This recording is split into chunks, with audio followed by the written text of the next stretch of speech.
Buenas tardes, mis queridos colegas. Cuánto gusto, qué emoción. Le damos gracias a Dios que nos tiene aquí al frente de esta pantalla compartiendo con ustedes sabiduría, que es lo que nos da Dios en este proceso para que ustedes sean los mejores médicos de la Universidad de Antioquia. Porque este es un reto que nos ha trazado la vida. A ustedes les tocó joven, afortunadamente. Ya lo que tenemos un poquitico de edad más avanzada, pues nos da más duro porque al fin y al cabo pues, son cosas que les gustaría uno vivir para la historia más tiempo, pero bueno, así es la vida. Así que mucha resiliencia, o sea, la capacidad que tenemos de adaptarnos. Gracias por estar ahí presente, gracias por todo. Recuerden que ustedes son muy importantes por la universidad y por la Facultad de Medicina. Y para nosotros son la pieza fundamental. No hay docentes sin estudiantes. De esta manera que compartimos la clase de hoy, es fácil, es agradable, una clase hermosa, porque nos habla de la vía olfatoria y la vía gustativa. Cuando hablamos de la vía olfatoria, ustedes ahí donde están se preguntan, bueno, el olfato. ¿Qué es el olfato? Vamos primero entonces a ver esta primera imagen acá. En esta primera imagen vemos lo que es la cavidad nasal, un corte sagital de la cavidad nasal. No toca para el tema, pero yo lo voy a anunciar para que veamos cuál es la función de la cavidad nasal. En primera instancia tenemos este espacio aquí que se llama el vestíbulo de la cavidad nasal. Repito, no entra para la clase, pero lo vamos a decir. Vestíbulo, ahí están ustedes, se pueden poner un dedo en el vestíbulo, son médicos, van a ser médicos, tenemos que ensayar todo, nos metemos el dedo, el vestíbulo. ¿Qué encontramos nosotros en el vestíbulo? Vellos, unos pelos. ¿Para qué son esos vellos y esos pelos? Para filtrar el aire de las partículas de polvo, lo filtra. Entonces, primera función de la cavidad nasal, filtra el aire. Primera función, mis queridos y futuros colegas. La segunda función tiene que ver con esta estructura que llaman los cornetes y estos espacios por debajo se llaman los meatos. Cornete y meato. Estos cornetes y meatos están cubiertos por una mucosa olfatoria. Y al mismo tiempo hay una glándula que produce moco. Recuerden que el parasimpático aumenta la secreción de este moco. Produce moco. ¿Para qué sirve ese moco? Sirve también para impregnar las partículas más pequeñas que se pasaron por aquí, se impregnan del moco. O sea, sirve también para filtrar el aire. Para filtrar el aire. Pero aquí a nivel de los cornetes y los meatos, cornete superior, medio, inferior, y los espacios por debajo son los meatos superior, medio e inferior. ¿Para qué sirven los cornetes y los meatos? Aparte de contribuir a filtrar el aire, sirve para calentar y humedecer el aire. Grábense eso. De ahora en adelante su profesión médica tiene que ver con este detalle, calentar y humedecer el aire. ¿Por qué? Porque el aire que yo voy a respirar, o sea, respiración es el intercambio que se hace a nivel de los pulmones. El aire que debe entrar a los pulmones debe ser humedecido, debe ser calentado, no aire frío, porque no hay intercambio a nivel de los alvéolos pulmonar. De esta manera que aquí, en la unidad de los cornetes y los meatos, se calienta y se humedece el aire. ¿Cómo se calienta el aire? Aquí hay dos mecanismos para calentar el aire. Estos espacios que llaman los meatos, cuando la corriente de aire entra a la cavidad nasal, choca contra estos espacios. Y al chocar produce un remolino, así como cuando el agua choca contra una piedra, produce remolino. Y ese remolino hace que se caliente el aire. El remolino hace que se caliente el aire. De primera forma de calentar el aire, la ley de Bohr se llama eso, o sea, produce remolino, se calienta el aire. El otro mecanismo es el mecanismo fisiológico, este es un mecanismo mecánico, el que acabo de enunciar. Y ahora viene el mecanismo fisiológico.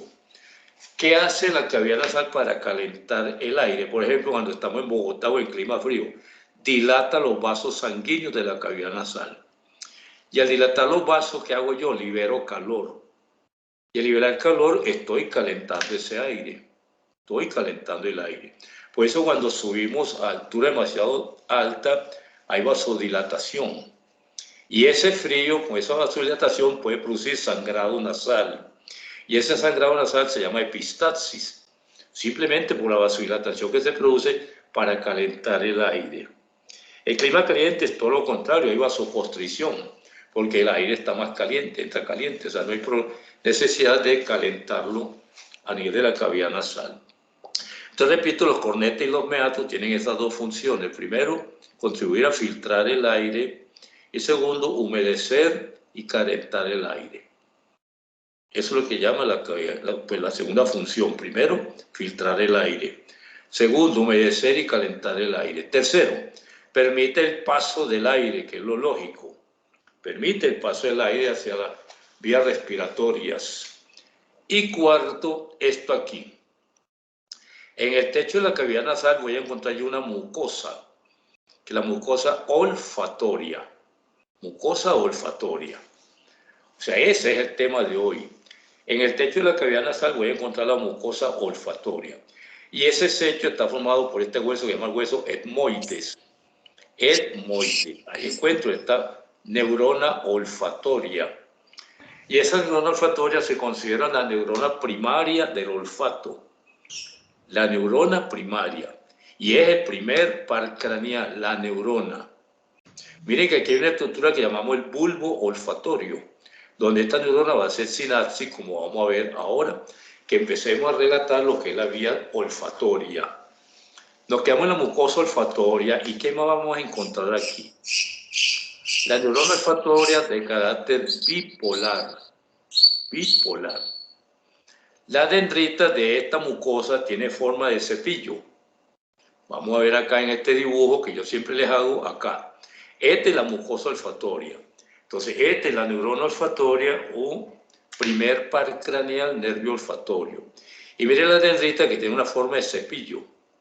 Una forma de cepillo que descansa sobre la mucosa olfatoria, acá. Y el axón va a atravesar la lámina cribosa lemoide para hacer sinapsis en el bulbo olfatorio. Ahora vamos para acá, por el bulbo olfatorio. Quedémonos un ratico aquí. La neurona olfatoria, una neurona bipolar, cuya dendrita tiene forma de borde de cepillo, mírenlo aquí, y cada dientecito, por decir así, me perdona la expresión, de ese cepillo, capta un olor, neurona olfatoria. Al lado de la neurona encontramos esta glándula, la glándula de Bowman, la glándula de Bowman, indispensable para que yo pueda percibir el olor, indispensable. ¿Por qué? Porque la glándula de Bowman va a producir una secreción, un moco, y va a impregnar la mucosa para que yo pueda percibir el olor. La secreción de esta glándula, su secreción impregna la mucosa olfatoria para poder percibir yo el olor. Entonces, cuando hablamos de neurona olfatoria y vía olfatoria, entonces nos preguntamos qué es el olor, qué es eso. El olor son partículas que están en el medio ambiente que yo percibo, partículas, y esas partículas desprenden un aroma, el olor. Pero para yo percibir ese olor, necesito la glándula de Bowman que secrete esta sustancia. ¿Para qué? ¿Para qué necesito yo esta sustancia a nivel de la cavidad nasal? ¿Para qué la necesita usted y para qué la necesitan todos los animales? ¿Para qué? Primero, para que una sustancia sea olida, o sea, yo le perciba aroma, necesita tres particularidades, tres condiciones físicas. A, que sea hidrosoluble, primera condición. Segunda condición, que sea liposoluble. Y tercera condición, que sea volátil. Que sea volátil. Esas son las tres condiciones que les voy a preguntar en el examen. ¿Qué condiciones debe tener una sustancia para ser olida? A, que sea hidrosoluble. B, que sea liposoluble y que sea volátil. Como ustedes son unos genios, unos sabios, que mi Dios les dio sabiduría, nos preguntamos, la sustancia más volátil que hay, ¿cuál es? El agua. El agua. Sin embargo, el agua es inodora, no huele. ¿Por qué? Característica del agua, perdón. Es una característica de su molécula, no huele y es la más volátil que hay. Sin embargo, para yo oler necesito que la sustancia sea volátil y el agua, por su característica física, es inolora. Entonces, de esta manera que aquí debe haber una reacción química entre la sustancia que produce la glándula de Bowman y las partículas que yo percibo de esa sustancia que yo voy a oler. ¿Qué significa eso? Que aquí debe haber una reacción química. Entonces, ¿cómo definimos la neurona olfatoria? Primero, una neurona bipolar. Segundo, es un quimioreceptor. Ojo con ese concepto, quimioreceptor, porque necesita que haya una reacción química aquí para que yo pueda percibir el olor de la sustancia. De resto no la percibo, Las partículas de la sustancia a oler, debe haber una reacción química aquí. Por eso la neurona olfatoria es una neurona quimioreceptora. Repito, quimioreceptora. Aquí en este dibujo no pinte unas glándulas basales que son las encargadas de reemplazar o de producir más células olfatorias. ¿Por qué? Porque si nosotros a nivel del cerebro tenemos neuronas que duran muchos años, la neurona olfatoria dura de 30 a 120 días apenas. ¿Por qué? Porque yo voy a oler sustancias muy irritantes, sustancias muy contaminantes que destruyen la neurona olfatoria. Entonces la célula basal que está en la mucosa olfatoria hace que se produzcan desde el punto de vista embriológico más neuronas olfatorias, o sea que yo estoy reemplazando neuronas olfatorias en forma permanente por su longevidad, a medida que se van agotando. Sin embargo, hay un concepto que a medida que yo envejezco, hay menos reemplazo de neurona olfatoria, a medida que yo envejezco. Y a medida que envejecemos, los olores van cambiando también, porque ya yo no tengo la capacidad de esa reacción química frente a los olores que yo olía antes, o sea, va cambiando. O sea que con la edad se puede producir, voy a emplear un término que no es correcto, una pérdida lenta del olfato. Cuando la pérdida es total se llama anosmia, una anosmia, pérdida total del olfato. A medida que vamos envejeciendo, vamos perdiendo esa capacidad de oler, la vamos perdiendo. La capacidad de oler, entonces vamos produciendo una anosmia lenta, una pérdida del olfato lenta. Sin embargo, llegamos a la edad longeva, por decir 100 años, y seguimos oliendo, pero ya no con la misma capacidad con que están oliendo ustedes, mis queridos jóvenes, con que huelen ustedes. Dentro de la parte filogenética, la evolución del olfato en el hombre involucionó, no evolucionó como en los animales inferiores. En los animales inferiores el olfato evolucionó demasiado, en el hombre no. En el hombre se estancó y no evolucionó, o sea, se quedó en lo que está evolucionando. Y deriva del paleoencéfalo, la vía olfatoria. ¿Qué significa que en los animales inferiores el olfato haya evolucionado? ¿Qué significa eso, mis queridos colegas? Que los animales inferiores tienen el olfato más desarrollado que nosotros. Y ellos necesitan el olfato para supervivencia, para procreación y para otra cantidad de motivaciones desde el punto de vista sensorial en los animales. O sea, los animales tienen el olfato más desarrollado que nosotros, especialmente el perro, animal que tiene el delfín, y otros animales más desarrollados que nosotros. Entonces, una clasificación en el sentido de que los animales inferiores son seres macrosmáticos, o sea, de mayor desarrollo del olfato. Y nosotros nos quedamos como seres microsmáticos.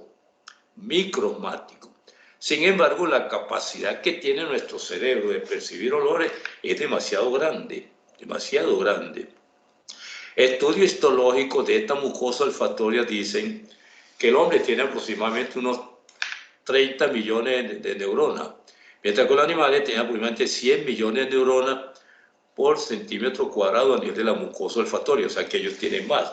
¿Por qué? Porque ellos van a necesitar el olfato para procreación, para su mecanismo de defensa, para todo lo que es supervivencia, el olfato en los animales. Ahora vamos a ver un poquitico más frente a este aspecto importantísimo. Sin embargo, estudios dicen que el hombre tiene capacidad de oler hasta 800.000 aromas. 800.000 aromas. Y otros estudios dicen que tiene capacidad de 1 millón o más de aromas, tiene el hombre la capacidad de oler. O sea, Más o menos el promedio son 800.000 aromas, y otros dicen que hay un poquitico más. Estudios recientes, por los cuales estuve leyendo para traerles notas actualizadas, dicen que varios millones, pero no está comprobado todavía porque todavía están haciendo estudios en personas sanas, al cual han evaluado su capacidad olfatoria, y entonces algunos estudios pretenden demostrar que tenemos mucha más capacidad de oler, mucho más aroma. Sin embargo, algunos estudios son a veces rechazados porque depende en qué tipo de personas se están produciendo estos estudios. Me explico. No es lo mismo hacer un estudio en personas adultas que en personas jóvenes, o en personas, por ejemplo, los niños, que tienen una capacidad olfatoria también muy grande, pero no tan madura como la tienen ustedes a la edad de ustedes. La vía olfatoria, la neurona olfatoria. Entonces, resumiendo, acá tenemos, mi querido colega, que la neurona olfatoria es una neurona bipolar, cuya dendrita tiene forma de cepillo. Y que en esta neurona, en esta mucosa olfatoria, necesito yo la glándula de Bowman, que secreta una sustancia que permite que yo pueda oler. Y ese permite significa que la sustancia, para que yo la pueda oler, tiene tres características físicas: que sea hidrosoluble, liposoluble y volátil. Graves esos tres conceptos, porque ustedes como médicos van a vivir esa vida con los pacientes. Doctor, perdí el olfato, no huelo nada. Entonces vamos a ver si esta sustancia que produce aumento en la percepción de la neurona olfatoria. Sin embargo, frente a la parte anterior de la mucosa olfatoria, vemos que cuando estamos agripados, el moco que se produce por la gripa se impregna en la mucosa olfatoria. ¿Qué significa entonces? Cuando estamos agripados perdemos un poquito el olfato, no percibimos el olor o el aroma de las sustancias a nivel del medio ambiente, porque el moco cubre totalmente la mucosa olfatoria y no permite que haya una reacción química aquí. Entonces vamos a hacer una relación ahora frente al otro tema. Vemos cómo la vía olfatoria se integra a la vía gustativa. La vía gustativa se integra, esta es vía olfatoria. Lo que nos huele bueno nos sabe bueno. Lo que nos huele malo posiblemente nos sabe malo.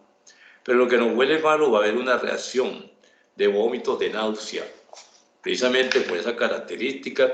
Entonces nuestro cerebro está en capacidad de percibir olores agradables y olores desagradables. Ahorita vemos que es área concreta, tenemos frente a esa parte emocional. Frente a lo anterior, vemos cómo el olfato desencadena en nosotros algunas respuestas emocionales. Lo que nos huele bueno nos produce una reacción agradable, lo que nos huele malo, una reacción desagradable. ¿Qué significa eso? Que la vía olfatoria se integra al sistema límbico. Sistema límbico que tiene que ver con la conducta y las emociones del individuo. Y eso es un hecho evidente. Ahí donde están ustedes sentados. ¿Para qué se echan una loción cuando van a salir? Para oler bueno. Pero también se le pueden echar con un doble sentido. Voy a conquistarme una muchacha, voy a conquistarme un caballero. Usted me echa una loción agradable que lo atraiga, que perciba el olor. Usted mire que las lociones sirven también para eso, hasta para la vanidad. Y las mujeres sí saben de la vanidad con los olores. Ellas sí saben. Nosotros nos bañamos de una loción todos los días. Las mujeres tienen hasta 10 lociones ahí en el tocador. Tienen muchas lociones. Y ellas saben cuándo se las van a echar. Por ejemplo, el día lunes se echan un pachulí. O sea, que no huelan, se levantan como con pereza de ir a estudiar. ¿Para qué? Pues el día martes ya cambian la loción. Ya el día martes quiero hablar con Juan, quiero hablar con Andrés, quiero leerle bueno. Y llega el viernes donde se echa la mejor loción, porque uno tiene una salida, un viernes cultural, entonces quiere, está oliendo bueno y quiere conquistar. Conquistar. En los países avanzados, por ejemplo en Francia, cuando hubo una crisis del agua, los franceses se bañaban en loción para oler bueno. Y todavía en los países europeos hay crisis de agua. Entonces el agua ya es muy restringida. Entonces las lociones se hicieron para bañarse ellos. Pero las lociones, la esencia de la loción es para conquistar.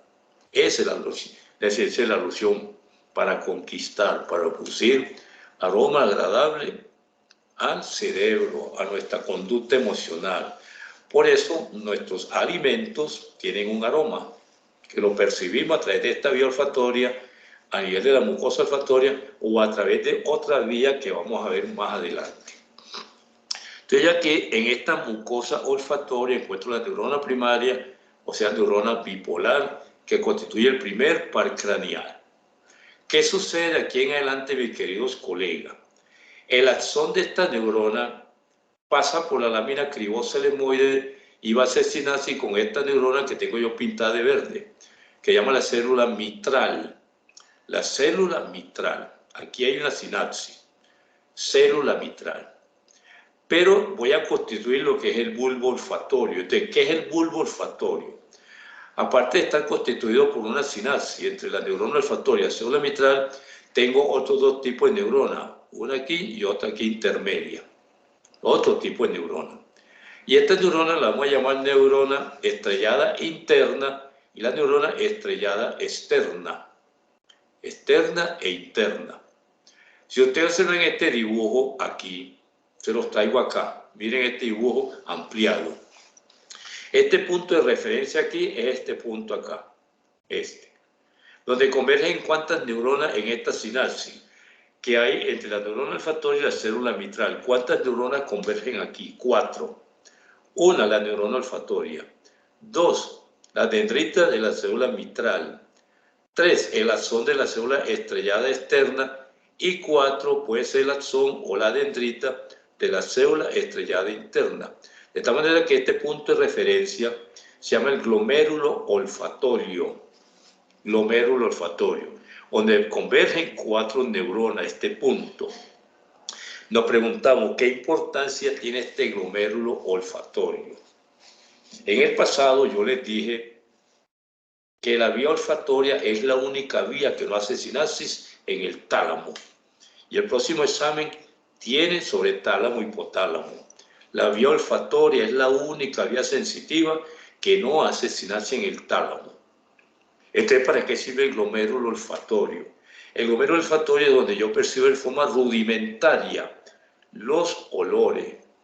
Percibo en forma rudimentaria. Sé que hay un aroma, pero todavía no la puedo calificar ni clasificar, porque esto aquí es rudimentario. El glomérulo olfatorio. De tal manera que se definió el glomérulo olfatorio como el elemento rudimentario grueso del olfato. Entre comillas, el elemento rudimentario grueso del olfato. ¿Qué significa eso? Lo que le acabo de decir. Aquí percibo el aroma, pero no lo califico ni lo cuantifico, porque no, solamente percibo un olor, me está oliendo algo, no sé a qué. ¿Por qué? Porque para yo calificar y cuantificar, todos nuestros estímulos tienen que llegar a la corteza cerebral a través del tálamo. Pero esta vía no va al tálamo, no va al tálamo. Entonces, ¿qué está sucediendo con la vía olfatoria? La vía olfatoria deriva del palio cerebelo. Palio cerebelo que se quedó en la corteza del lóbulo temporal, como vamos a ver ahora, y allí evolucionó. Pero en los animales evolucionó más que en el hombre. En el hombre se estancó, en los animales evolucionó más. Por eso los animales se clasifican seres macrosmáticos y nosotros somos seres microsmáticos. El olfato es indispensable en los animales para la supervivencia y para la procreación. ¿Que el olfato es indispensable para nosotros? Sí. Pero si las personas pierden el olfato por un accidente de tránsito, pueden vivir sin el olfato, el animal no. El animal, cuando le falta el olfato, lentamente va muriendo. Por eso cuando a un animal le pegan en la punta de la nariz, el animal le va mal. Cuando le pegan en la punta de la nariz a los animales. Porque la vía olfatoria y la nariz es muy importante para los animales inferiores. Acá. Se dice que el colibrí, ese animalito tan pequeño, tiene olfato más desarrollado que nosotros. ¿Entiendes? O sea, los animales en general tienen más desarrollado. ¿Por qué? Porque el olfato les sirve para visualizar la presa, pero también para huir de los depredadores. El olfato sirve para marcar terreno. Miren que los perros llegan oliendo un territorio, y si ya otro perro llegó y orinó ahí, él no orina ahí, sino que orina en otra parte, y se va alejando hasta que consigue el sitio para marcar territorio acá. Pero también le sirve para procreación, o sea, para saber cuándo la hembra está en estro y procrear. Esa es la vía olfatoria en los animales inferiores. Volvemos acá, mis queridos futuros colegas. ¿Qué sucede con los axones de la célula mitral? Van hacia la parte central, miren aquí donde van, y forman esta estructura que se llama la cintilla olfatoria. Cintilla olfatoria. Entonces, para que dejemos esta imagen, ¿qué tenemos en esta imagen? Una mucosa olfatoria, donde encuentro la neurona olfatoria bipolar o primer par craneal, una glándula de bomba indispensable cuya secreción va a permitir que las partículas a oler produzcan una reacción química y que esas partículas deben llenar unos requisitos que sean hidrosolubles, liposolubles y volátiles. De tal manera que yo aquí puedo tener una afección de la vía respiratoria, como vimos con un cuadro gripal. Pero hay sustancias muy irritantes que a veces llegan hasta el punto de que impiden que yo pueda oler. Otra característica de la vía olfatoria es que la vía olfatoria se agota. Se agota. ¿Qué significa eso? Que llega un momento en que no percibe el olor. No percibe el olor. Vamos a poner un ejemplo. Usted se echa una loción. Cuando usted se le echó, la loción le está oliendo, pero llega un momento en que ya a usted no le huele, pero sí le huele al vecino, al amigo, a la compañera, al compañero, sí le huele, a usted ya no le huele, porque ya esa neurona para ese aroma ya se agotó, ya no es capaz de manifestarlo. Entonces es una característica de la neurona olfatoria que se agota. Por eso este dientecito de este peine percibe un aroma. Y somos capaces de percibir hasta 10.000 aromas. Sin embargo, repito, hay estudios que dicen que hasta 1.000.000 de aromas. Ahora vemos alguna característica más importante de lo que es el sistema o vía olfatoria.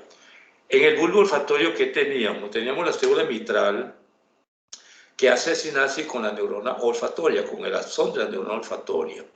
Pero también tenemos la célula estrellada externa y la célula estrellada interna, que en conjunto a nivel del bulbo olfatorio me van a formar esta estructura que vamos a conocer como el glomérulo olfatorio, en el cual se integran 4 neuronas. La neurona olfatoria, por supuesto, la neurona mitral, indispensable, y la estrellada interna y la estrellada externa. De esta manera que a nivel del glomérulo olfatorio yo puedo percibir en forma rudimentaria el olor, o sea, no percibo, pero no lo califico ni lo cualifico a este nivel. Y los axones de la célula mitral se proyectan a la parte central del cerebro como la cintilla olfatoria. ¿Qué sigue de aquí en adelante, mis queridos colegas? Aquí, esto. Estamos en el bulbo olfatorio y esta es la célula mitral, cuyas zonas van a formar la cintilla olfatoria. Pero mira, esta cintilla olfatoria se divide en 2 estrías. Una estría medial y una estría lateral. Una estría lateral y una estría medial.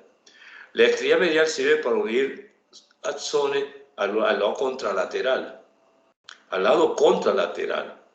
Entonces, mire acá el ejemplo. Aquí tengo una célula mitral cuyo axón pasó por la línea media y hizo sinapsis en una célula estrellada externa aquí. Aquí hizo sinapsis. En esta célula estrellada externa. Igual haría un axón de aquí para este lado. ¿Qué significa eso? Que este es un sistema de retroalimentación de la vía olfatoria. Si usted tiene de un lado de la cavidad nasal algún problema con la vía olfatoria, por esta otra vía puede mandar información al lóbulo temporal del lado contralateral. Acá. Entonces tenemos una estrella olfatoria lateral, una estrella olfatoria medial, formado por axones de las células mitrales, axones. Ya aquí no encontramos la neurona primaria, ya encontramos la célula mitral enviando sus axones a nivel de la corteza cerebral o a nivel del bulbo contralateral, que sirve el sistema de retroalimentación. ¿Qué sucede a nivel del polo del lóbulo temporal? Si ustedes se acuerdan, porque tienen muy buena memoria, ya vimos ese tema, ya lo evaluaron. A nivel del lóbulo temporal encontramos el lóbulo piriforme. Aquí inventé como una perita, el lóbulo piriforme. Ahí llega la vía olfatoria al lóbulo piriforme. En el polo temporal del cerebro, acá, lóbulo piriforme, vía olfatoria. Aquí encontramos la corteza olfatoria. Y esta vía no pasó por el tálamo. Es la única vía que no pasa por el tálamo. En este lóbulo piriforme vamos a encontrar tres áreas, una roja, una verde y una azul. ¿Qué significan esas tres áreas desde el punto de vista filogenético y desde el punto de vista funcional? ¿Qué significa? Aquí percibo el aroma y empieza a viajar a la corteza cerebral. Cuando el aroma llegó a esta área que llama el área prepiriforme, ahora vamos a ver mejor. Aquí ya yo identifico el olor, ya lo identifico. Huele a tal cosa, lo identifico. Oiga bien, lo identifico el olor. Pero si el olor no pasa a la área que sigue, no guardo la memoria del olor, no la guardo. Aquí lo identifico, el área prepiriforme. Después el área verde llama el área endorrinal. Endorrinal, aquí la codifico. O sea que aquí ya soy capaz de generar memoria. La codifico porque ya yo sé, este olor tiene un código. ¿Qué significa? Que si yo lo vuelvo a oler, sé cuál es ese olor. Ya yo sé cuál es ese olor, porque ya yo lo codifiqué. Repito, el área prepiriforme percibe el olor, pero lo percibe. El área endorrinal codifica el olor, lo codifica. Y después tenemos esta área de color azul que se llama el área periamigdaloide. Recuerden el núcleo amigdaloide, periamigdaloide. El núcleo amigdaloide se relaciona con quién? Memoria emocional y conducta sexual. Entonces, miren el olfato, el olor. Llegó a esta área periamigdaloide. ¿Qué implica eso, mi querido colega? Que este olor que yo acabo de percibir me genera a mí una memoria emocional. Una memoria emocional. Que puede ser que cada vez que lo huela sea positiva o cada vez que lo huela sea negativa. Por eso el olfato se ha perfeccionado de tal manera que cuando yo huelo una sustancia que está podrida, ahí mismo le hago mala cara, lo rechazo. Pero cuando huelo algo que es agradable, la memoria emocional me dice es algo agradable. Y eso hace que este sistema olfatorio se integre al sistema límbico. ¿De qué forma? Ya se integró con el núcleo amigdaloide, memoria emocional. Recuerden que el núcleo amigdaloide, como vamos a ver más adelante, hace parte del sistema límbico. Y el sistema límbico es el que tiene que ver con mis conductas y emociones. Se integra el sistema emocional, sistema límbico. Aquí con el núcleo, el área periamigdaloide. Pero recordemos ustedes que también guardaba con mi conducta sexual. O sea, hay ciertos aromas que me pueden producir a mí cierta reacción de tipo sexual. De ahí, de hecho, que muchas veces nosotros generamos aromas que produzcan esa sensación de placer sexual. Y a veces que las lociones no las echamos precisamente para eso, para que haya no solamente una atracción sensual, sino también sexual. Un atractivo sensual y sexual. Por eso las alcobas de los matrimonios deben tener cierto aroma, para que esa delicia del aroma tenga un atractivo sensual y sensual. Es una condición muy importante. Ahora vamos al núcleo amigdaloide para que vean ustedes ciertas manifestaciones de la conducta. Entonces decimos que la vía olfatoria se integra al sistema límbico. Por consiguiente, la vía olfatoria me va a desencadenar a mí respuesta de qué tipo. Recuerden que es conducta y emoción, o sea, mi comportamiento, la forma como yo actúo frente a algo, frente a lo que veo, si es vía óptica, frente a lo que oigo, si es vía auditiva. Entonces, ¿qué produce como respuesta ciertos olores? Respuesta de tipo visceral. Si a mí me da el olor a una comida agradable, me despierta la sensación de comer. Es una conducta de tipo visceral, sensación de comer. Pero también otra respuesta de tipo visceral es la sensación de la relación sexual, es visceral. ¿Por qué? Porque al integrarse al núcleo periamigdaloide, el núcleo amigdaloide se integra al sistema límbico, que llega al hipotálamo. Entonces yo a través de esa vía olfatoria puedo desencadenar una respuesta hipotalámica anterior. y a veces tienen buena memoria. El hipotálamo anterior se relaciona ¿con quién? Con el parasimpático. O sea que esa respuesta puede producir una erección del pene, una erección y del clítoris, a un aroma, un olor, siempre y cuando ese aroma tenga esa connotación. De tal manera que esos olores se integran entonces a mi comportamiento y a mi conducta. Todo olor, sea negativo o sea positivo. Entonces se dice que al integrarse la vía olfatoria al hipocampo, aquí está el hipocampo, generamos entonces una memoria a corto y a largo plazo de ese aroma o ese olor. A corto y a largo plazo. Y recuerden que el hipocampo hace parte también del sistema límbico. O sea que ya yo tengo un recuerdo, una memoria a corto y a largo plazo de ese aroma o ese olor, que puede desencadenar una respuesta positiva o negativa. Vamos a poner ejemplo. Vamos a suponer que una chica terminó con el novio y él usaba una loción determinada. Y terminaron porque él le falló, se le dejó una infidelia. Cada vez que ese aroma llega a ella, ¿cómo va a reaccionar? Negativamente. Va a reaccionar negativamente porque le trae ese recuerdo. Ustedes miren cómo los aromas se asocian a esa memoria de recuerdos, y lo asociamos siempre a eventos del medio ambiente, eventos de recuerdo. Acá. Recuerdo yo cuando estaba en tal parte, recuerdo yo tal comida que comimos frente al aroma que despertó la comida, o lo agradable que era la comida. ¿Por qué? Porque la vía olfatoria se integra a la vía gustativa a través de este sistema del hipotálamo, a través del hipotálamo. Entonces aquí es muy importante reconocer lo siguiente: el área prepiriforme reconoce el olor, reconoce. El área periamidaloide lo codifica, o ya aquí ya yo tengo memoria de ese olor. El área periamidaloide me permite la integración del punto de vista emocional y del punto de vista de la conducta. Memoria emocional y conducta. Aquí, o sea que yo puedo despertar ya aquí una cantidad de placeres frente al estímulo de ese olor. Miren cómo ciertos olores cambian de acuerdo a la composición del alimento. Por eso el olfato es muy importante para la dieta. Yo quiero una dieta que sea rica en esto, y yo percibo el olor de los alimentos y me parece muy rica la dieta. El olor es muy importante en el medio en que yo estoy.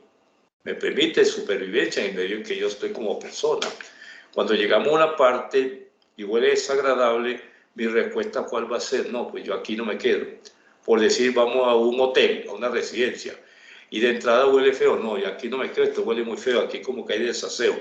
Ahí mismo asocia el olor con el medio que nos rodea. Entonces, miren cómo el olfato es muy importante en nuestra relación con el medio ambiente, en nuestra relación de conducta emocional, frente a recuerdos.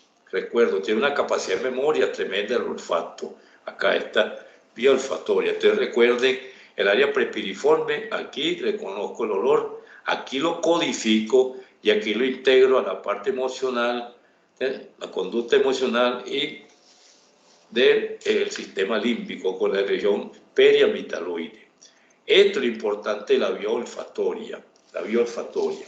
¿Qué podemos agregar entonces a la vía olfatoria?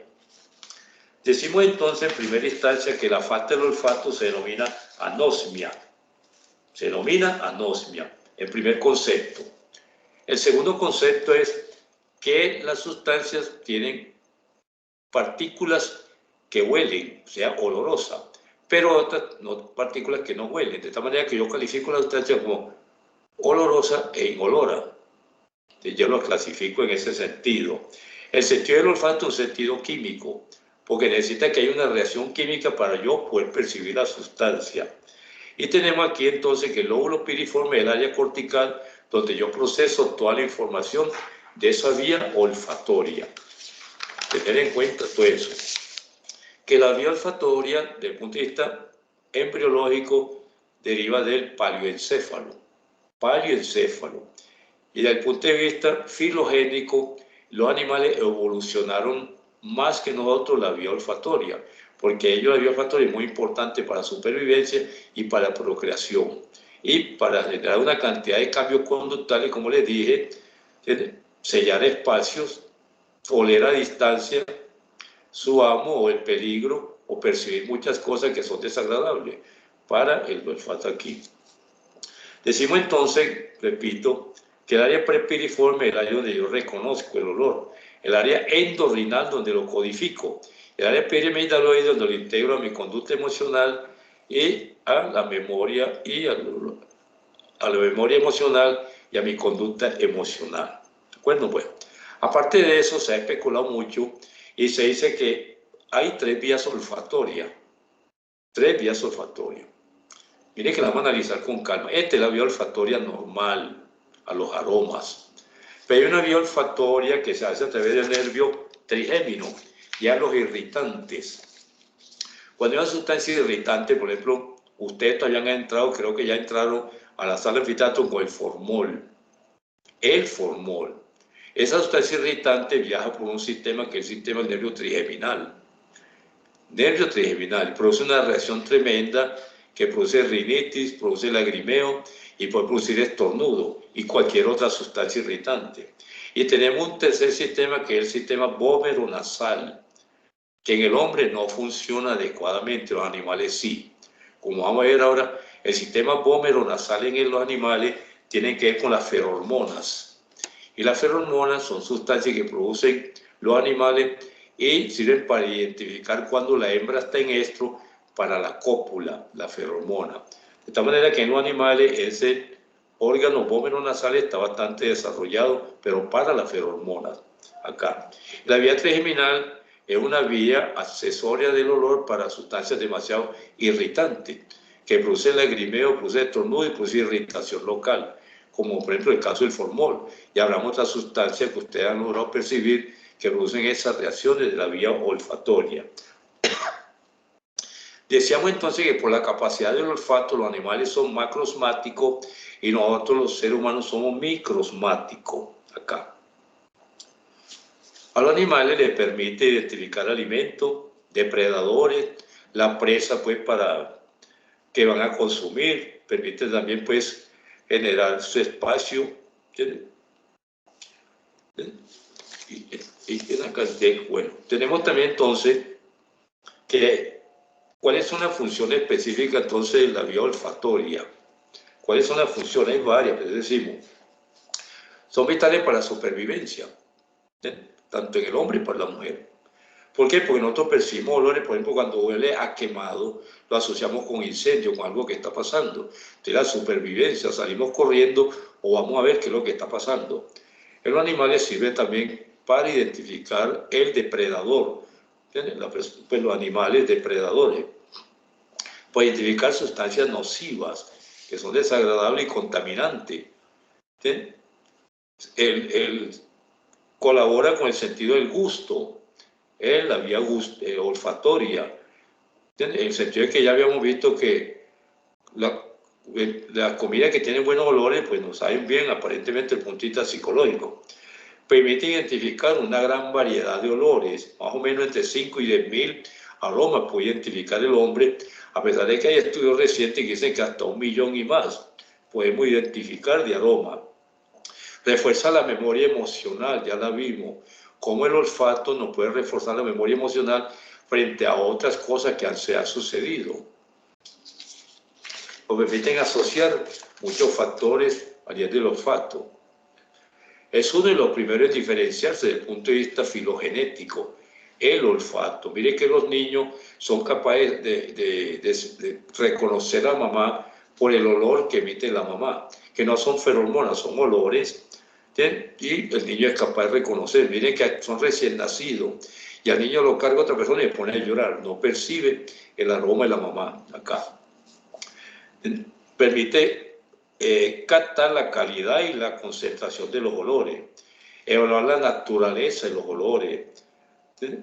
Permite el apareamiento de los animales a través de la feromona, selecciona los olores, nosotros somos selectivos, a pesar de que muchos olores no nos gustan todos, habiendo muchos olores agradables, hay olores dulces, hay olores con distintos aromas, pero nosotros seleccionamos nuestro aroma, cada uno identifica su aroma, ¿sí?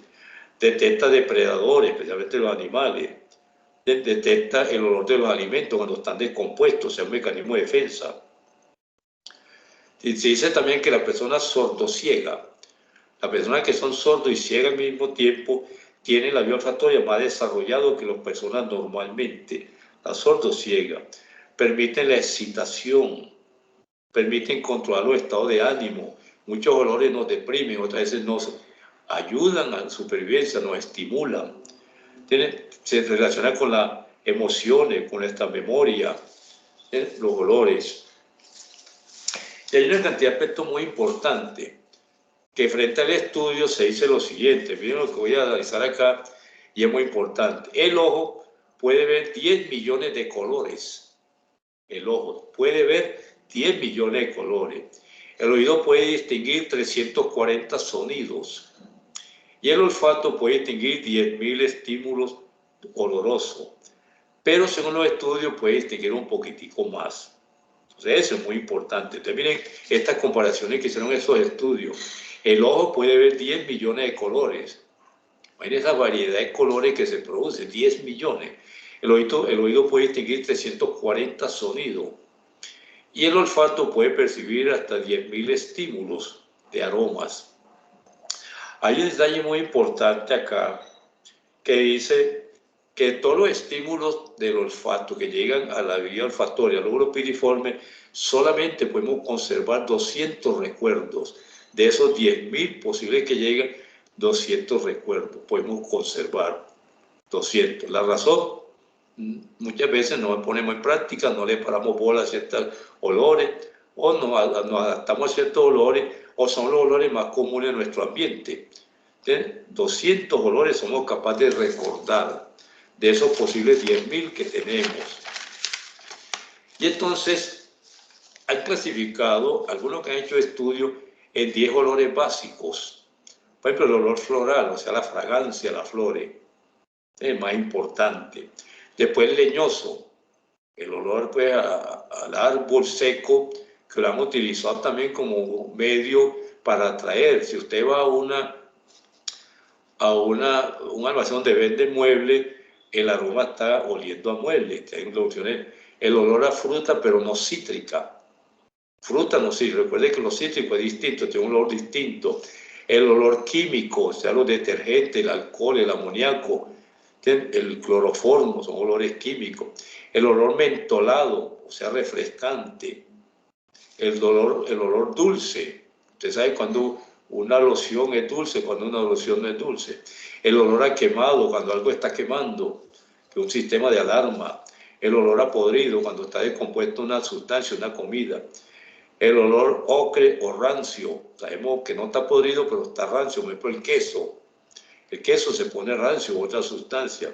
Y el olor cítrico, que si ella es de muchas frutas, por ejemplo el limón, que tiene un olor cítrico.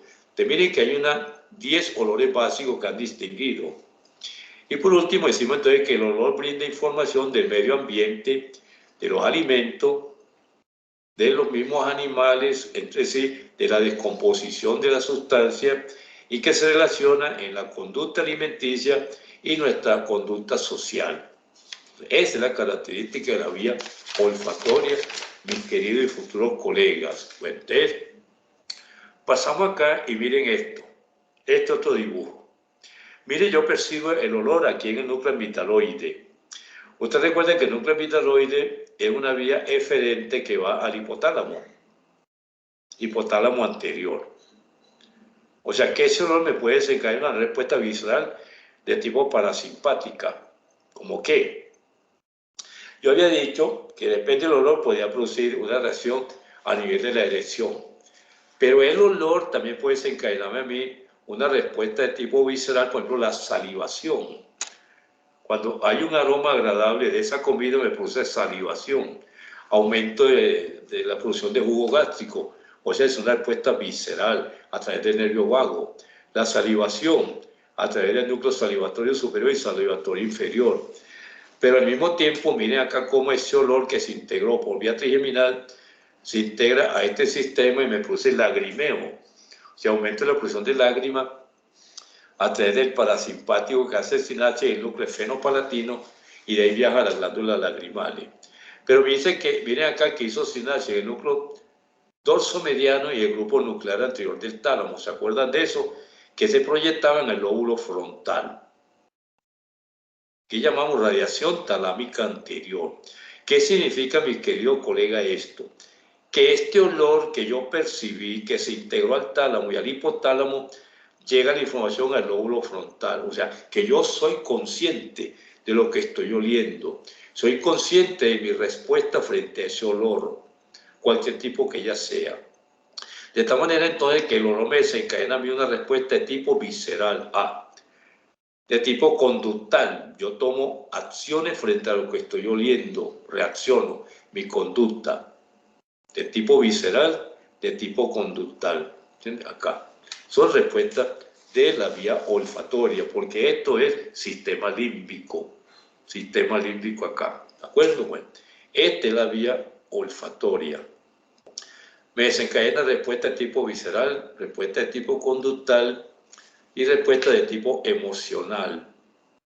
Conducta y emoción van de la mano. La conducta es la forma como yo reacciono y la emoción es el grado que yo le pongo a esa conducta. Por poner un ejemplo, me van a perdonar que estamos en diciembre, es Navidad, pero ayer perdió Nacional. Lo eliminaron, hinchas Nacional, que están ahí, que son la mayoría. ¿Cuál fue su conducta? Negativa. De pronto dijo grosería, pero lo dijo en una forma tranquilo, sin problema. Otros se exaltan. Y esa exaltación es la parte emocional de esa conducta. Otro, fuera la grosería, patalearon, pelearon, disgustaron, fueron a buscar los hinchas del Cali para hacer golpes. Eso es la parte emocional de esa conducta que desencadenó, por ejemplo, ayer. No tiene que ver nada con la vía olfatoria. Simplemente voy a poner un ejemplo de cómo una vía sensitiva puede producir respuestas de tipo visceral, de tipo conductal y de tipo emocional. ¿De acuerdo? Pues aquí tenemos entonces, miren esta respuesta.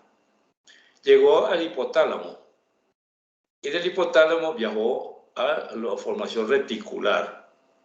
¿Con quién se relaciona la formación reticular, mis queridos colegas? Con sueño y vigilia. Sueño y vigilia. Significa que algunos aromas pueden inducir el sueño o pueden inducir el despertar. El despertar. Algunos aromas. Por ejemplo, en el boxeo o como muy corriente. Cuando una compañera o un compañero se desmaya, que es lo primero que le ponemos a la nariz, el alcohol. Y el alcohol ahí mismo lo revive. ¿Cómo le parece? El alcohol. En el boxeo le ponían un aroma al boxeador que cayó tendido para que se parara. Entonces producía una respuesta de tipo despertar acá. Pero mire, este aroma llegó al cuerpo mamilar y a través del fascículo mamilo tegmental y fascículo longitudinal dorsal, pues al nervio vago. ¿Y qué produjo a nivel del nervio vago? Una respuesta de tipo visceral en el estómago. Aumento de ácido clorhídrico si el aroma es agradable. Si el aroma es agradable. Pero si el aroma es desagradable, llegó al área postrema. Y ese aroma desagradable, ¿qué produce? Vómito, náusea, porque llegó al área postrema. Entonces, miren cómo se integra todo esto. Yo solamente traje estas pequeñas vías, pero esto tiene una connotación más grande en el cerebro. Una connotación más grande en el cerebro. ¿Por qué? Porque fíjense que un aroma puede desencadenar una respuesta del nervio facial. Del nervio facial. Usted huele algo y cierra los párpados, mueve la cabeza bruscamente frente a ese olor, por ejemplo el formol o el amoníaco. O sea, hay muchas vías de respuesta de los sistemas sensitivos y de la vía olfatoria. ¿De acuerdo? Bueno, vía gustativa. Esta sí es cortica, mis queridos colegas. Pero guarda relación también con la vía olfatoria. Lo que nos huele bueno nos sabe bueno. Entonces, mire aquí la vía gustativa donde se inicia, en la lengua. Y en la lengua que voy a encontrar yo la papila gustativa. Papila gustativa. Y en cada papila voy a encontrar un botón gustativo. Pero si usted ve las papilas, miren que tienen unos cilios. ¿Parecido a quién? A los cilios que tenía la neurona olfatoria. Los cilios de esta papila gustativa. Y aquí de amarillo tengo los botones gustativos. Y esos cilios sirven para percibir el sabor. Y para yo percibir el sabor necesito la saliva. ¿Para qué? Para que haya una reacción química también. O sea que la vía gustativa, al igual que la vía olfatoria, es quimiorreceptora. Quimiorreceptora. Acá. Entonces vemos cómo cada botón gustativo recibe inervación de un par craneal. Son 3 pares craneales los responsables de esa vía gustativa. Por ejemplo, los 2 tercios anteriores de la lengua, desde el punto de vista gustativo, está por el 7º par craneal, nervio facial. El tercio posterior de la lengua está por el 9º par craneal, nervio glosofaringio. Y la parte más posterior por el nervio vago. Por el nervio vago acá. Entonces, los 3 pares craneales responsables de la vía gustativa son 7º par craneal facial, 9º par craneal glosofaringio y 10º par craneal nervio vago. Pero cada uno de estos nervios tiene un ganglio periférico. El nervio facial se llama el ganglio geniculado del facial. El 2, el glosofaringio, se llama el ganglio petroso. Y el 3 del vago se llama el ganglio nodoso. Son 3 ganglios periféricos de la vía gustativa. Repito, el de nervio facial que da inervación gustativa a los 2 tercios anteriores se llama el ganglio geniculado del nervio facial. El glosofaringio al tercio posterior, su ganglio se llama ganglio petroso. Y el vago, que lo hace a nivel de la epiglotis, el ganglio nodoso. Aquí estas son dendritas que van a inervar los botones gustativos para yo percibir el gusto acá. Los axones de estos 3 ganglios, ¿a dónde llegan? Ya ustedes se lo saben, al núcleo del fascículo solitario. Núcleo del fascículo solitario lo encontramos a nivel del bulbo raquídeo. Y allí va a viajar la mayor cantidad de fibra por vía directa y algunas se decusan al lado contrario. La vía directa, ojo que hay pregunta del examen, la vía gustativa va al núcleo ventral postero medial del tálamo y de allí va al área 43. Esa es la directa. La cruzada hace lo mismo, pero ya es cruzada. ¿De qué significa una vía directa y una vía cruzada? Se dice que la vía directa es la vía que percibe el gusto. Y la vía cruzada es el que le da la parte emocional a eso que yo estoy gustando. Entonces la vía directa, repito, percibe el gusto a través del núcleo del fascículo solitario, núcleo ventral postero medial y el área 43. Y la vía indirecta, o sea, la cruzada, es la que le va a llevar al núcleo ventral postero medial y se integra al todo el sistema límbico, o sea, la parte emocional de esa vía gustativa, que se integra al sistema límbico. Entonces tenemos la vía gustativa así de cortica, mis queridos colegas. No hay que agregar más nada, sino 3 pares craneales, 7º par nervio facial, 9º par craneal glosofaringio y 10º par craneal nervio vago, cada uno con su respectivo núcleo. Ganglio geniculado para el nervio facial, ganglio petroso para el nervio glosofaringio y el ganglio nodoso para el 10º par craneal. ¿Qué le agregamos a esta vía gustativa? Que existen 4 sabores básicos: dulce, salado, agrio y amargo. Sin embargo, los japoneses por ahí encontraron un sabor que es todo raro, que se llama umami. Entonces ellos le agregan un 5º sabor que todavía no está bien comprobado como sabor, sino una mezcla de 2 sabores. Y nosotros somos capaces de percibir muchos sabores. Salado, dulce, agrio y amargo son los básicos. Y miren, quienes sí saben de sabores son las mujeres. Y los chefs, supuestamente, los que aprendieron a percibir todo esto. Pero las mujeres sí saben de sabores. Ellas sí saben cocinar, saben percibir, saben cómo organizar la ensalada, las carnes, etcétera, etcétera, para darle buen sabor.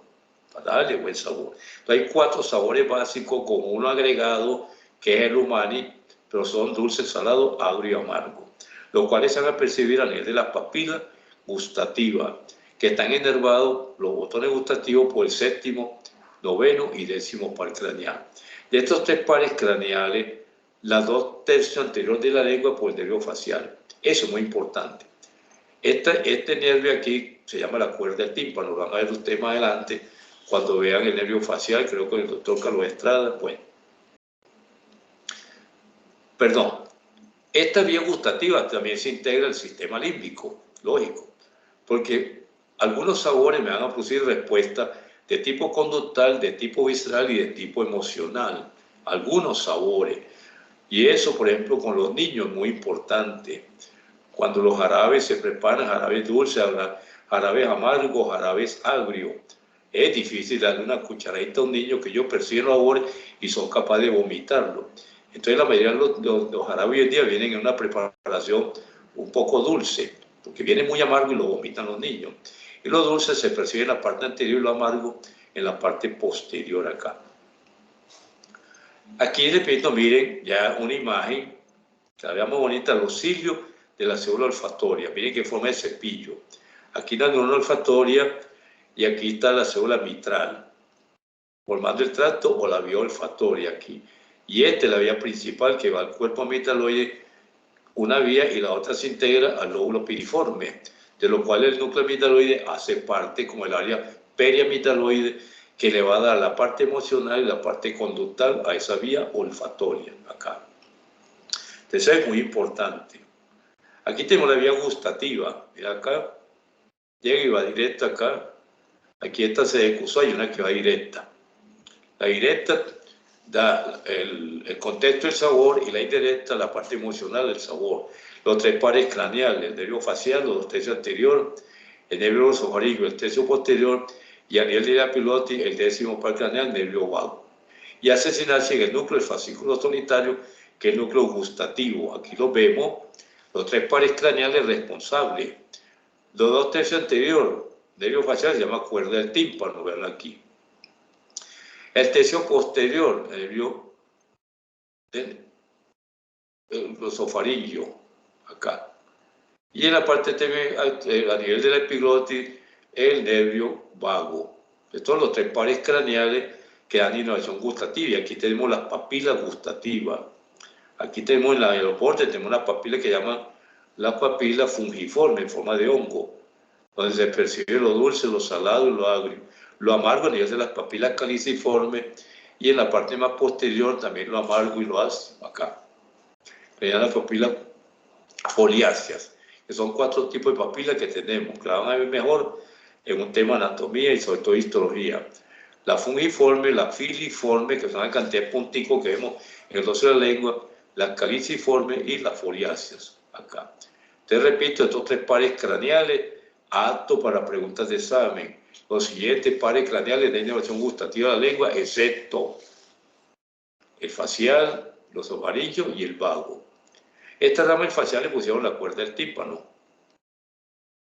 Aquí tengo nuevamente esta imagen para que vean ustedes la neurona olfatoria haciendo sinapsis con la célula mitral, y sus axones forman el tracto cintilla olfatoria, acá. Y aquí está el glomérulo olfatorio integrado. Aquí me faltó en esta imagen notar la célula estrellada interna, estrellada externa, que integra aquí. Entonces aquí tenemos los cilios de la neurona olfatoria, acá. Aquí están los axones entrando, las glándulas de Bowman produce la secreción para que haya una reacción química en la parte de la mucosa olfatoria, las glándulas de Bowman, acá, de la célula olfatoria. Y hay unas células basales, que son estas que ven ustedes de verde acá, que son las células que van a reemplazar la célula olfatoria, o van a origen, perdón, a la célula olfatoria cuando ya se deteriora. Tienen una vida media de 30 a 120 días, dependiendo del ambiente en que estemos. Por ejemplo, las personas que trabajan con irritantes, las células van a vivir menos. Y son personas que con el tiempo van a perder más fácil el olfato. Las personas que trabajan con muchas sustancias irritantes, acá. Bulbo olfatorio, cintilla olfatoria lateral, estría olfatoria medial y la lateral.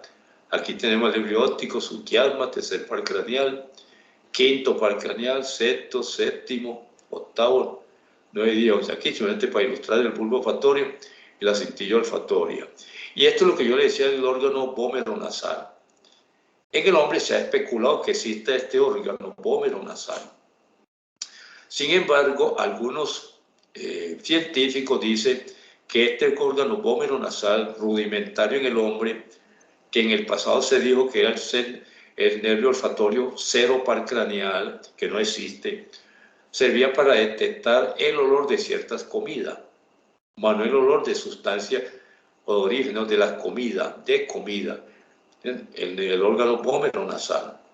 En el hombre todavía se especula y se le da cierta, digamos, importancia en el olor de las comidas, pero cuando usted traga, percibe el olor en este sentido, no por acá, porque el olor de la comida también se percibe por acá. Pero hay un olor especial de las comidas cuando ya están preparadas, que recuerde que son varios sabores que tiene la comida. Y esos distintos sabores van a despertar un olor distinto totalmente a cuando son olores individuales. Entonces se especula mucho de este órgano vomeronasal, y para ustedes que son muy estudiosos, en el pasado se decía que daba origen al par craneal cero. Eso no está estudiado en forma en el hombre. El nervio par craneal cero no existe todavía, se especula mucho dentro de las investigaciones. Y en el animal, aquí está el órgano vomeronasal y trajimos el perro, que es el que tiene el olfato más desarrollado. Y en el animal se dice que este órgano vomeronasal es importante para feromonas especialmente, o sea, para la procreación, para procrear, para saber cuándo la hembra está en estro y procrear. Recordemos que los animales tienen el olfato muy desarrollado, como puse el ejemplo del colibrí, tiene el olfato más desarrollado que el ser humano. Entonces, esto era lo que tenía para usted, mi querido colega. ¿Alguna preguntita? ¿Preguntas? Yo sobre el núcleo, Sí. la vea cuando se cruza de la gustativa, ¿cómo se llama el núcleo el que llega? La parte de cruzar. Pues a nivel del tálamo. Sí, ¿Pero cuál? La vía gustativa. sí, cuando la parte que se cruza, ¿cuál núcleo es que llega? Pues Pues aquí, sí, al ventral postero medial. esa es la directa, ¿cierto? Sí. También, la otra también llega igual, al ventral postero medial, para igual no, los núcleos no cambian. Cambia la orientación, este se integra al sistema límbico, este va a la corteza, área 43, que es donde yo codifico y ya distingo el gusto. Pero los núcleos son iguales, mire que conservo, aquí en el dibujo conservo pues la representación. No puede cambiar de núcleo, simplemente este se integra al sistema límbico, o sea, al núcleo amitaloide y a otra estructura que tiene que ver con el sistema límbico. Esta vía cruzada. La directa sí va a la corteza del área 43, que es donde yo proceso toda la información acá. Este es un tema muy agradable, muy bonito cuando usted empieza a especular desde allá, de lo que aprendimos hoy, y día a día va a decir usted, me huele a esto, me huele a esto otro. Cuando llega usted encuentra la casa con aroma. Muchas veces dice usted, no me gusta este aroma, no me gusta. Por ejemplo, las mujeres que son necias, me perdonan la expresión que diga necia, pero es porque ustedes saben demasiado, mis queridas colegas, de esto, saben qué aroma es específico para cada cosa. Por ejemplo, repito, donde venden muebles no van a poner un aroma floral, ponen un aroma tipo olor a madera que huele bien rico, pues hay un aroma de madera que huele rico, inclusive hay un perfume que huele como a la madera que es rico. Y así repetidamente. Por ejemplo, en los hoteles ponen aroma en las piezas nunciales, por ejemplo, la rosa, el olor a rosa, que es de los olores más agradables y más sensibles para la mujer, olores florales. Entonces, los distintos olores sirven también para calificar y cualificar los espacios. Así, entonces, sabiendo que hay tantos aromas comerciales para trapear, para lavar, no todos son de gusto para las personas. Cada cual tiene una calificación, pues califica su aroma y lo conserva. Yo, por ejemplo, voy a poner un ejemplo. En el pasado, en mi juventud, ya ustedes más que no conocen de eso, salió una loción que llamaba pino silvestre. Es un aroma especial y era carito. También me regalaron un frasquito. Cuando terminé mi grado de bachiller, me lo regalaron. Y era un frasquito pequeñito. Y yo me untaba con la puntica del dedo para que no me fuera a gastar el perfume hasta cuando se gastó. Me vine para mí y se gastó.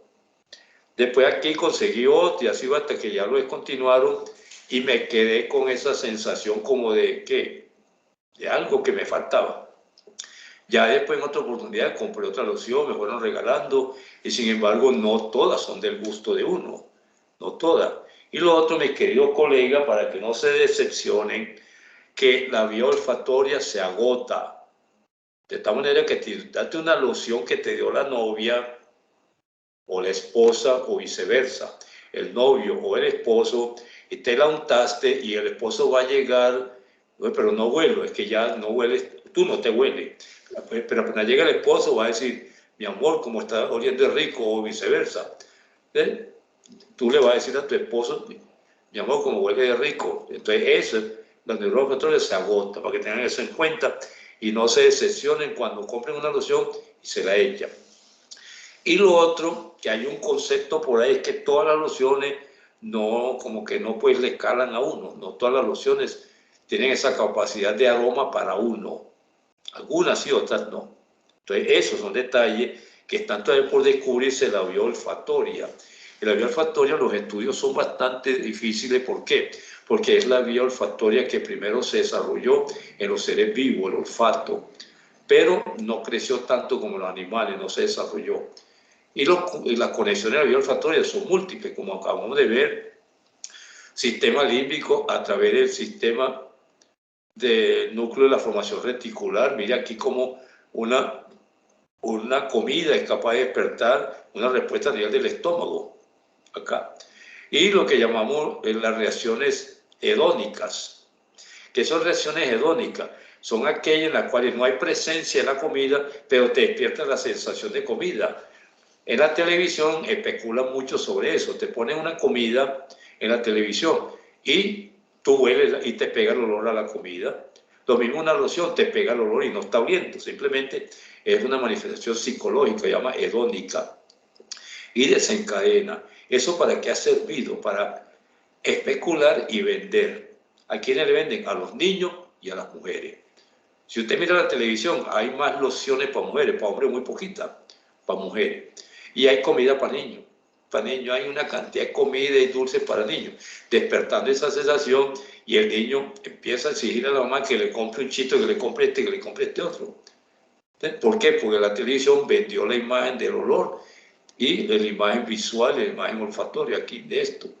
¿Y cómo te lo presentan? En una forma agradable. ¿Por qué? Porque también por la vista entra el hambre. Por la vista entra el hambre. Y si a ti te presentan una comida toda, pues, toda fea, aunque esté oliendo bueno, no, yo no me como eso.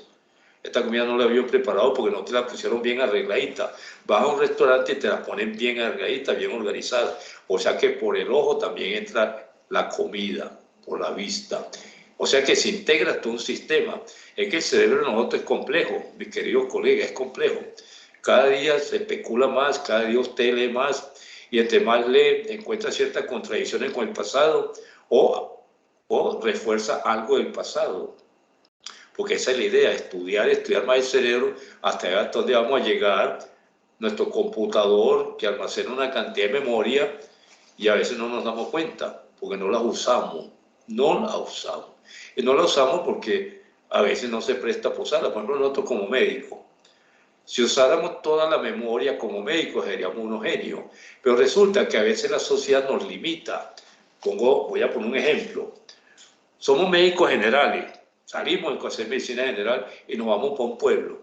En el pueblo que vamos a encontrar bronquitis, gripa, diarrea, tal. Y ese formule toda esa cantidad de cosas que cuando nos llega una enfermedad distinta, vamos a tener que ir al médico a ver cómo se manda tal antibiótico, cómo se manda tal cosa. Le voy a contar una anécdota para que vean ustedes que a veces es vergonzoso, pero no. Ese es de la memoria. Le voy a contar una anécdota a mis queridos colegas para que vean que dentro de mi humildad las anécdotas sirven para que ustedes se den cuenta que nuestro cerebro olvida. En una oportunidad me llegó a mí un paciente, a mi consultorio, y cuando ella me mostró la cantidad de droga que había tomado, dije yo, bueno, ¿yo qué le mando a esta paciente? Dios mío, ¿yo qué le mando? Me acordé de un medicamento. Me acordé de un medicamento, pero no sabía la dosis, porque nunca lo había utilizado. Entonces le dije a la señora, miren lo que yo hice. Señora, qué pena, voy a fijarme a ver si ya le descontinuaron lo que yo le voy a mandar. Yo sabía que no estaba descontinuada. Simplemente abrí el Madebeco y me fijé cómo se mandaba la droga y cómo venía la presentación. Fue todo. Ahí salvé la patria, por decir. Le formulé y afortunadamente pues la señora mejoró con eso, pero miren la memoria, lo que uno no usa cae al fondo de ese saquito que se llama el saco de la memoria. Y para volver a sacar del fondo necesito un esfuerzo tremendo. ¿Cuántas veces decimos, yo como que te conozco, yo como que te conozco, ¿dónde fue, dónde fue? Y bueno, se quedó así, empezamos a charlar, y de pronto en esa charla asocian algo, ya sé dónde te conocí, en tal parte, en tal, claro, porque hubo parte de la charla que asoció con ese recuerdo, Lo mismo si llega una persona oliendo a una loción, la cual tú en el pasado la oliste, va a decir, uy, esta loción me recuerda a fulano de tal, la usaba mucho. ¿Sí? Esta loción me recuerda a tal cosa, y así por el estilo. Mire la cantidad de cosas que tiene el cerebro que todavía pues falta por descubrir mucho. Bueno, mis queridos colegas, para terminar, como estamos en diciembre y ustedes y todo el mundo se lo merece, yo creo que esta es la última clase que tengo con ustedes. Necesito desearle una feliz Navidad, un feliz año nuevo, que Dios los colme de dicha, bendiciones, alegría, entusiasmo, fortaleza y sobre todo esperanza. A usted y a toda su familia, que aprovechen estos tiempos de grandeza, porque estos tiempos difíciles es cuando nosotros mostramos nuestra grandeza. ¿Y cómo? Aceptando los retos para salir adelante. Eso se llama grandeza, eso se llama templanza. Y también conservemos la humildad. La humildad, ¿por qué? Porque si el COVID se llevó a rico y se llevó a pobre, somos iguales en la vida. Somos igualitos, rico, pobre, clase media, el que sea, negro, blanco, somos iguales. El COVID no midió quién era rico ni quién era pobre, sino el que le tocó y se lo llevó. Esa es la muerte. Pero en este caso de la pandemia, mis queridos colegas, seamos humildes, vamos a llenar nuestra humildad en este año y que el otro año vengamos más humildes todavía. No significa pues que siendo humildes no tengamos ambiciones, claro que las tenemos, pero la humildad nos permite ver eso, que somos iguales. Negro, blanco, ojiverde, ojos azules, bonita, pelilarga, pelimocha, gordita, bajita, alta, somos iguales. Somos iguales. Lo importante es que tengamos un corazón grande, lleno de amor, para disfrutar permanentemente la vida. El día de mañana es distinto al de hoy y el que viene va a ser distinto, porque estamos creciendo en conocimiento, estamos creciendo en vivencia. Por ejemplo, hoy vimos esta clase, mañana amanece usted, ay, me pegó el olor a desayuno, ya mi mamá está haciendo salchicha, mi mamá que el otro. Ese olor te va a hacer aceptarlo o rechazarlo, pero como es de la mamá, lo que hace la mamá es rico. Y comer era lo único que había. Seamos humildes, me lo voy a comer. Esa se llama humildad, aceptar las cosas con humildad. Bueno, reitero, feliz Navidad, feliz año, muchas bendiciones y que Dios los siga bendiciendo y que el otro año nos vemos con más entusiasmo, más alegría y sobre todo con una esperanza grande de vernos en la Facultad de Medicina. Adiós, chao. Profe, muchas gracias. Profe, muchas gracias. Gracias, Profe, feliz día. Bueno, feliz Navidad. bueno, y lo último, perdón.